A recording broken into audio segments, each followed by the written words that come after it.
Wound down after more than a decade in operation to try to limit the spread of TB in cattle. At its height, there were more than 70 active cull areas, with fears it could extend into Sussex and Kent from other parts of the southeast. But the government recently confirmed just one licence will be issued for next year. Well, the Badger Trust claims the cull is inhumane and reduced populations by as much as half. But as Nick Smith now reports, the National Farmers Union says it has been a crucial tool in protecting livestock. They're Britain's largest wild hunting mammal, but for many years, badgers like Minty, recovering here at a wildlife sanctuary, have been hunted by us in efforts to stop the spread of bovine TB.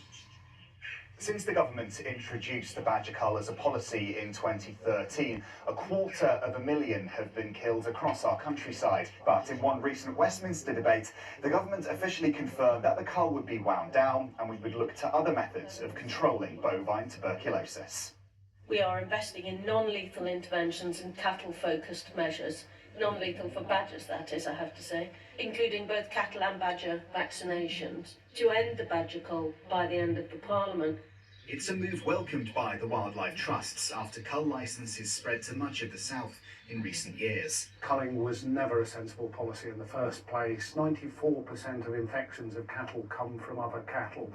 There's a very low prevalence of TB in the badger population. It's a very small number of infections that come from badgers. So culling half the UK's badgers was always a huge overreaction to the problem. We're now moving towards vaccination as a good way forward. But many farmers fear the cull ending. Bovine TB control has seen more than 200,000 cattle slaughtered. Beef farmer Liz Webster lost her prize bull after testing and worries the cull's removal will put her remaining herd at risk. We have seen a change since we had a licence, and we have actually seen a decline in TB. Things have got a lot better and have been improving, so it's devastating that all of that is about to be undone. Most people never see a badger. They are incredibly difficult to keep on top of. They're also very aggressive. So the thought that you are going to be able to vaccinate all the badgers is fantasyland. Kent wildlife campaigner Robert Pownall's petition prompted the recent debate, insisting recent evidence indicates the cull can actually have the reverse effect.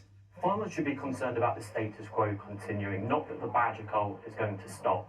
The reality is simple. We need better biosecurity on farms. We need better, more accurate testing, and we need proper tracking of cattle movement. Those are the solutions, not a continued mass slaughter of a species that clearly the science shows is not affecting the rate of TB in cattle.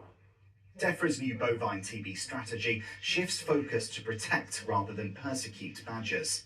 But with cattle vaccines still in their trial stages, some farmers say commitments to end the cull now are too premature. Nick Smith, ITV News.